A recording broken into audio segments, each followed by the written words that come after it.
So I'm sure everyone knows by now that President Biden has dropped out of the 2024 presidential race.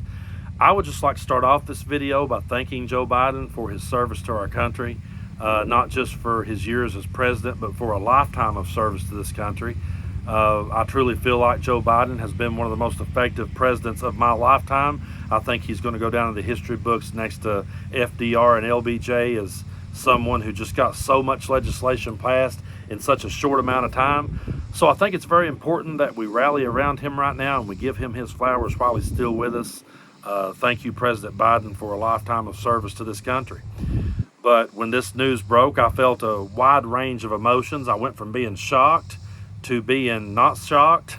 I went from being angry and pissed off to being sad and heartbroken to being optimistic and hopeful in just a short span of time. One of the reasons why I felt heartbroken at first is because we watched a man get pushed out of a race for being old and having a bad debate performance, and meanwhile we watched Republicans just rally around Donald Trump, who's a convicted felon, been found liable of sexual abuse. We watched them go out there and rally around him. We watched them put, bandages on their ears in solidarity with him. And they're the same kind of people, when his children getting slaughtered in school, they put rifle pendants on. That tells you everything you need to know about them as people. That tells you they're not the kind of people you ever want to hang out or be around. So that really made me sad to think to myself, the media crucified Joe Biden over that debate performance. And meanwhile, they put the RNC over like it was some kind of call for unity, and it was anything but that. So I did get sad and upset at first, but then I became optimistic when I realized, now all the arguments that MAGA has been throwing at us are out the window. Their Let's Go Brandon merch is going to be in the dustbin of history where it belongs. And now they're not going to be able to sit and say that Joe Biden is old and that Joe Biden doesn't know where he is. Now it looks like they're going to have to be contending with Vice President Kamala Harris. And folks, that is going to be joyous to watch, because we're going to see a former prosecutor stand over from a convicted felon. And Trump is already shaking in his boots at this one. He truly is. He does not want to debate Kamala Harris. And he's right back to being the same old hateful asshole that he's always been. This idea that there's going to be a new Trump with a new tone, that's out the window. And it's so fun watching MAGA shake in their boots right now at the prospect of having to debate Kamala Harris. It's pretty damn funny to watch. But I want to talk a minute to all the ones who was calling for Biden to drop out. I want to talk to people on our side of the fence. I think right now is a time for unity. But before we unify, I want everyone to understand why that I took the stance that I did, in that I didn't want Biden to drop out, and I was solidly behind him every step of the way. I understood your all's concern. I understood the concerns you had after the debate. And I'm not saying that I didn't agree with some of the things you were saying. I just felt like that right then, at that particular point in the game, it wasn't smart to be having that conversation, because Donald Trump thrives on chaos and he thrives on division. And that's why that I felt like it was important to stand solidly behind President Biden until he told me otherwise. Well, now he's told us otherwise. And so now it's time to unify. It's time to realize that we are still the party that has the policy. We are still the party that stands with women. We are still the party that stands with people of color. We're still the party that stands with gay and trans people. We're still the party that stands with human rights. And we have that platform going forward. And we are running against everything that Donald Trump did as president and everything he's done since president. We can always bring the receipts. We can come out with a completely energized platform now, and Donald Trump is now old hat.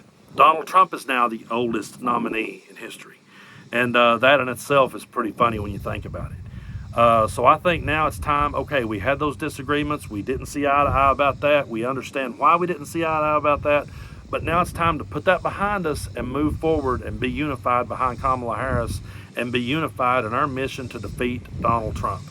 And to those out there who are saying that this is 2016 all over again and the Democratic establishment just handed it to Donald Trump, this is not 2016 all over again. This is nothing like 2016. And I'm going to tell you why. In 2016, there was people out there who wanted change on both sides of the aisle. My first pick was Bernie Sanders, and the reason being was, I was tired of seeing Bushes and Clintons in the White House. I wanted to see a change. On the other side of the aisle, MAGA wanted to see a change, and they was willing to burn the whole country down, and almost did in the end. But people were looking for change, and that's not where we're at now. We're not where we were in 2016. Kamala Harris is not Hillary Clinton. What we have now, we have Donald Trump's entire resume to run against, and we can bring all the receipts. It's going to be glorious, folks. It really is. It's going to be glorious to watch, because this isn't, he can't say that's just locker room talk now. He can't say that, because now we can say, no, you were found liable of sexual abuse. You defamed the victim, and we can bring the receipts, and we can point out that it's us that's on the side of women, and it's us that's on the side of, of human rights and equality. We're that party. We can point out, hey, look what a Trump presidency did. Look what stacking the Supreme Court to the right did. He's the one that overturned Roe versus Wade. It was his presidency that paved the way to that. So make him own it. Make him buy it. He broke it. Make him pay for it. That's what we can do moving forward. We can be energized, and we can be optimistic that we now, really have a shot here at making some real change. They can't hold all of the Joe Biden excuses over our heads any longer. Now they have to face up to the fact that they've got the oldest guy in the race with the oldest set of ideas. And that's the thing. Joe Biden might have been older than Trump, but Joe Biden had modern progressive ideas. Donald Trump is an old man with ancient ideas. And we need to point that out every chance we get. We need to keep talking about Project 2025. We need to keep highlighting that. We don't need to let Donald Trump shy away from that. Do not let him out of that corner. Don't let him come out now and gaslight everybody and tell you that he's not part of that. Folks, that's exactly what they intend to implement. That's exactly why they're pushing Trump so hard. So now's the time for us to be unified. Now is the time for us to stand together more so than ever. And I'm optimistic now. I've went through all my wide range of emotions. Now I'm optimistic. We're going to have a strong convention. And we also have some damn good VP picks lined up. And I'm going to do a video about that. You guys stay tuned for that, because I'm biased. I have my selection. It's someone, I'll give you a hint, it's someone that's not too far from where I'm sitting right now. I'm a little biased, but I would love to see my pick. And I'm going to make a video and tell y'all why. So let's just remain optimistic, and let's stop the infighting. Let's move past all that.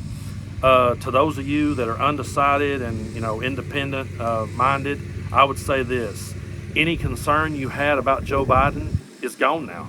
He's not here.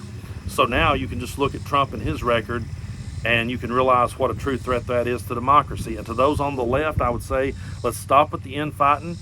No, you're not going to like everything about Kamala Harris. You're not going to like everything about any candidate, because that's not natural, okay? If you absolutely support a president 100% in everything he says and does, then you're a Trump supporter. You are. So let's just stay focused now. We've got a new start, and we can show people, hey, we're still the party of ideas. We're still the party that's on the side of women. We're still the party that's on the side of black people, the people of color, the gay and trans community. We're still there for everybody. We're still fighting for all Americans, and not just ones that looks and sounds like us and has our accent. Folks, it would be a boring world to me if all it was redneck white dudes in my part of the world. That would be a pretty boring, disgusting world to live in. I don't want to live in that world. I want to live in a world where we have a leader that will speak for everyone, and regardless of who the nominee is on the Democratic ticket, that's what you're going to get from us. You're going to get someone who stands for everyone. So, folks, let's be optimistic. Let's keep our eye on the ball. Let's stay focused and block out all that talk about, oh, they just handed the race to Trump. No, we're about to hand Donald Trump's ass to him, and it's going to be glorious to watch.